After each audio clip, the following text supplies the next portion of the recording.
Hello everyone, welcome back to the Patel's e learning zone. Friends, last lecture में हमने सारी exercise finish कर दी है। अब जो बाकी रहा है वो ओवरऑल इस चैप्टर का रिवीजन बाकी रहा है। सो बेसिकली इस चैप्टर के ऑलमोस्ट हमने सभी कंसेप्ट को अच्छे से पढ़ा हुआ है। सो रिवीजन जो है उसमें मेरी स्पीड थोड़ी ज़्यादा रहेगी, प्लीज़ कोऑपरेट, क्योंकि ऑलरेडी इस चैप्टर के बहुत सारे लेक्चर्स मैं बना चुकी हूँ। हमने इस चैप्टर की डीपली स्टडी करी हुई है। सो बेसिकली आज हम लोग सेक्शन बी जो है उसको फिनिश करेंगे।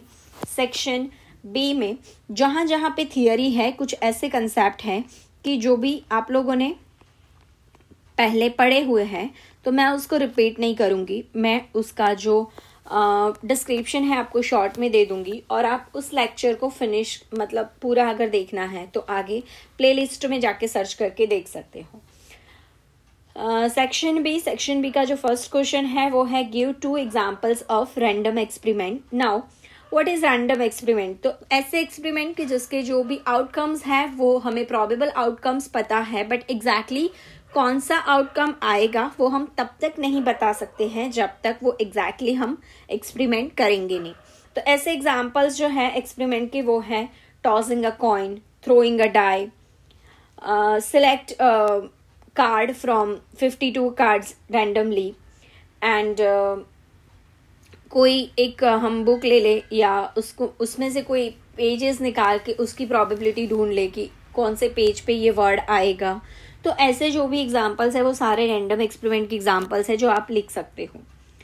नेक्स्ट है question number 2, draw Venn diagram for A minus B, the difference event of A and B।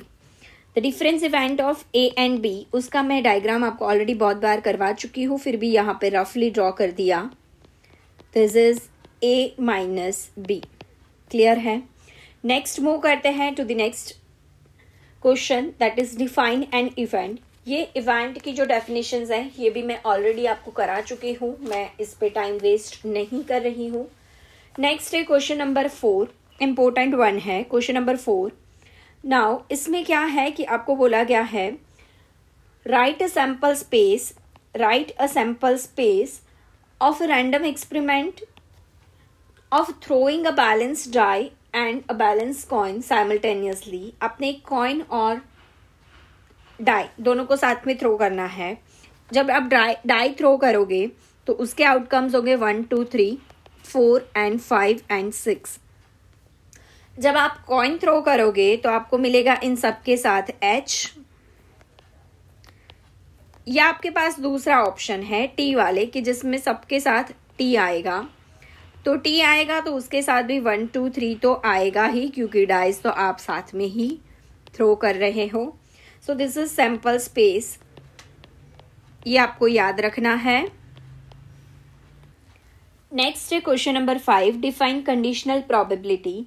जब कंडीशनल प्रोबेबिलिटी को डिफाइन करना है तो आप लोगों को लिख देना है कि भाई व्हेनेवर देयर इज 2 इवेंट्स कि जो एक दूसरे से अटैच्ड है, like suppose U is a finite sample space and A and B are 2 events, the probability of occurrence of event B is under the condition that A occur, then it's called conditional probability. ठीक है? The probability of occurrence of event B is under the condition that A occur, तो A बनेगी तो B बनेगी। तो ऐसे events को कहते हैं हम कंडीशनल प्रोबेबिलिटी। फॉर्मूला लिख देना, दैट्स इट। क्वेश्चन नंबर 6 की बात करें तो क्वेश्चन नंबर 6 में बोला है state the formula for the probability of occurrence at least 1 event out of 3 events A, B and C। Now at least 1 के लिए आपको लिखना है A union B union C का फॉर्मूला। होप सो मैंने बहुत बार आपको सम में ये करवाए हुए हैं, याद होगा। P of A plus P of B plus P of C minus P of A intersection B, B intersection C and A intersection C plus A intersection B intersection C। Hope so you remind it. Next है question number 7, define independent event. Now जब मैंने इसके sums चालू करे तभी आपको define बता दी थी, फिर भी अभी एक बार बता रही हूँ कि व्हेनेवर 2 इवेंट्स ऐसी है कि जिनकी अकरेंस एक दूसरे से कोई लेना देना नहीं है, जिनकी प्रोबेबिलिटी को एक दूसरे के साथ कुछ लेना देना नहीं है, तो ऐसे इवेंट्स को कहते हैं इंडिपेंडेंट इवेंट। नाउ बेसिकली अगर प्रॉपर वर्ड में लिखना है तो ऐसे लिख सकते हैं, A and B are two events of a finite sample space U. Event B is called independent event of A if the probability of occurrence of event A does not affect the probability of occurrence of event B. Ultimately मैंने बोला कुछ लेना देना नहीं है, that means कि event A अकर होगा, उसको हम लोग कुछ भी इफेक्ट नहीं आने देंगे किसके ऊपर, इवेंट बी के ऊपर, then this is independent event. Is it clear? चलिए नेक्स्ट है क्वेश्चन नंबर 8। क्वेश्चन नंबर 8 में बोला है right a law of multiplication of probability for two independent events A and B. Law of multiplication के लिए आपको लिखना है P of A intersection B is equals to P of A into P of B. ये आप कब use कर सकते हो, जब आपकी जो इवेंट्स है वो इंडिपेंडेंट इवेंट्स हो, तब जब इंडिपेंडेंट इवेंट हो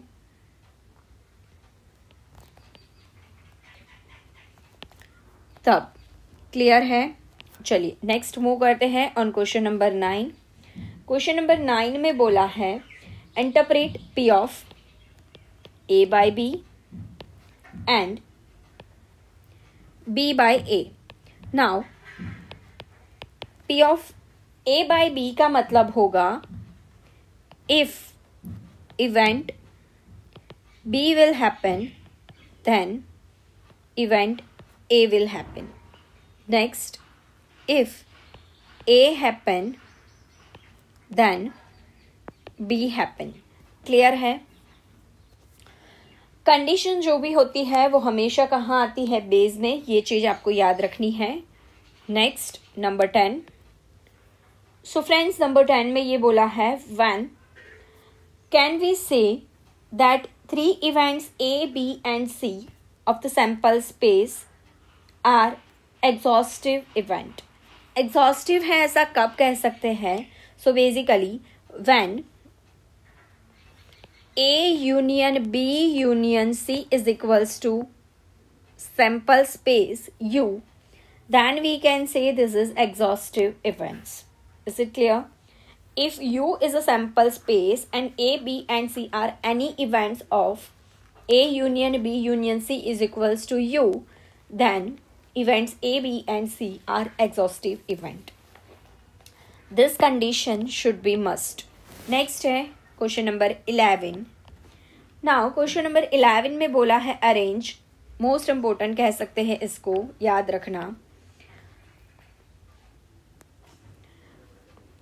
P of A union B, P of A intersection B 0 and P of A plus B, इसको हमें असेंडिंग ऑर्डर में अरेंज करना है। Now whenever you want to arrange in ascending order, तो आपको 0 से start करना है, मतलब छोटे से छोटी वैल्यू से बड़े वैल्यू तक जाना है।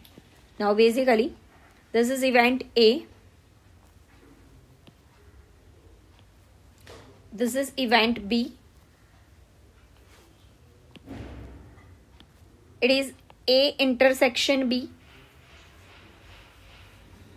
A intersection B and it is A union B। Clear है? अब हमें इसको असेंडिंग ऑर्डर में करना है, तो असेंडिंग ऑर्डर में सबसे छोटा कौन? 0।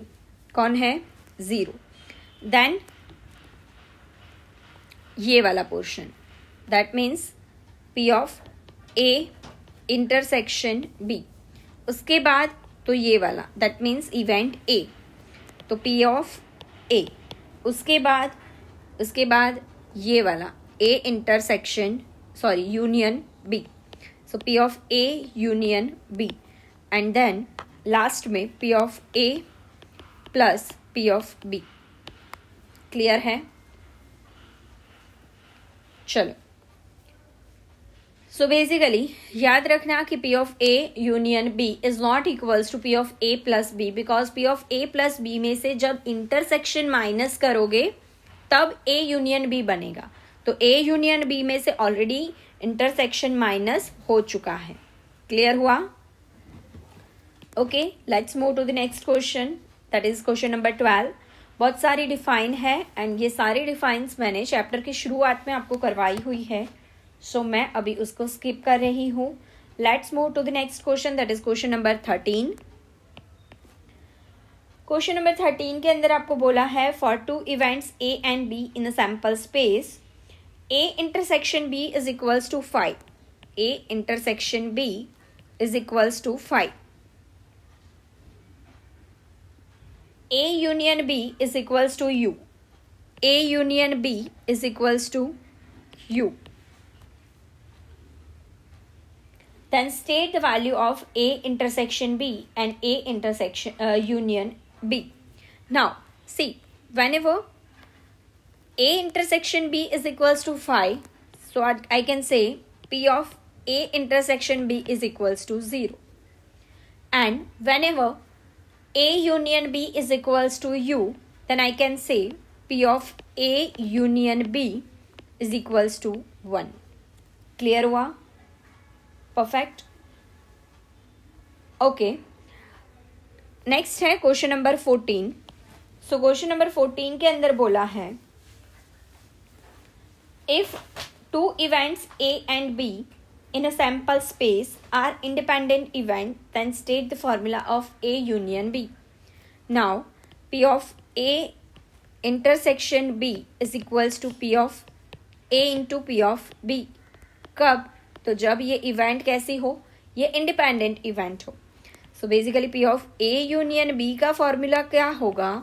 तो P of A plus P of B minus P of A intersection B। Intersection का फॉर्मूला आपको यूज करना है ये वाला। क्लियर हुआ? ओके, तो इस लेक्चर के लिए हम इतना रखते हैं। नेक्स्ट लेक्चर में हम लोग 15 to 28 के जो सम्स हैं वो करेंगे। So this is section B part 1। Clear हुआ? मिलते हैं नेक्स्ट लेक्चर में, तब तक के लिए bye bye. Thanks for watching. जय हिंद, जय भारत।